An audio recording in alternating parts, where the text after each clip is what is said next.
Et avec nous pour aller plus loin en direct de Dakar, Gilles Yaby. Merci d'être avec nous sur TV5 Monde. Vous êtes analyste politique, fondateur et président de Wati, un cercle de réflexion citoyen d'Afrique de l'Ouest. Première question en quelques mots, quelle est selon vous la portée de cette décision de Macky Sall ?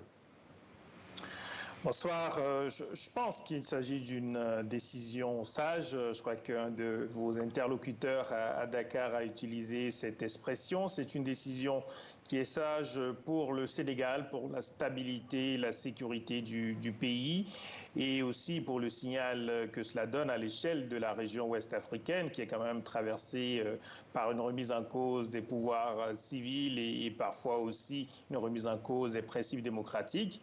Et je crois aussi que c'est une décision sage pour son propre avenir individuel, puisque Macky Sall a une stature internationale, il a un bilan au Sénégal et il a été actif aussi à l'échelle africaine et au-delà. Et donc, il est relativement jeune et il pourrait tout à fait avoir des rôles importants encore à jouer sur la scène internationale. Donc, c'est aussi une décision, je pense, qui est bonne pour lui. Le Niger et la France saluent la décision de Macky Sall.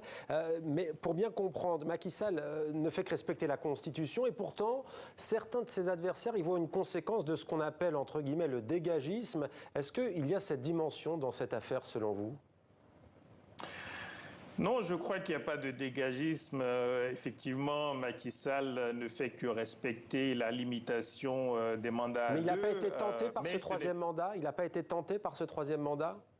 Alors non, on ne peut pas dire qu'il n'a pas été tenté par le troisième mandat. Je pense même qu'il faut dire que ce n'est pas son point de vue, qu'il ne pouvait pas se présenter. Il a redit dans sa déclaration, il estime qu'il pouvait, disons, se porter candidat à nouveau et que, au fond, c'est une décision personnelle qui a consisté à ne pas se présenter et à respecter ainsi ses engagements antérieurs. Mais il a vraiment insisté sur le fait que la Constitution l'autorisait à présenter une troisième candidature. Est-ce que ça va apaiser la situation ?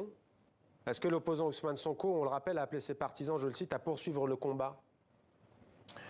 Je crois qu'il faut signaler que les tensions qu'on observe au Sénégal, disons depuis plusieurs mois, et en fait même depuis plus de 2 ans maintenant, puisqu'on avait eu des manifestations en mars 2021, je crois que ces tensions étaient liées d'une part à la question des intentions, disons, prêtées au président Macky Sall de solliciter, disons, les Sénégalais pour un troisième mandat, mais c'était aussi lié à la crainte d'une exclusion de la compétition électorale du candidat Ousmane Sonko, mais peut-être aussi d'autres candidats. Il faut rappeler que lors de la dernière élection présidentielle déjà, il y avait que 5 candidats après, disons, l'application d'un nouveau filtre un peu des candidatures qu'on appelle les parrainages. Et il y a aussi vraiment le soupçon de l'utilisation de la justice pour écarter des adversaires politiques. Donc la question aujourd'hui, le renoncement de Macky Sall à une troisième candidature ne met pas un terme, évidemment, à la controverse autour de la possibilité pour Ousmane Sonko de se porter candidat.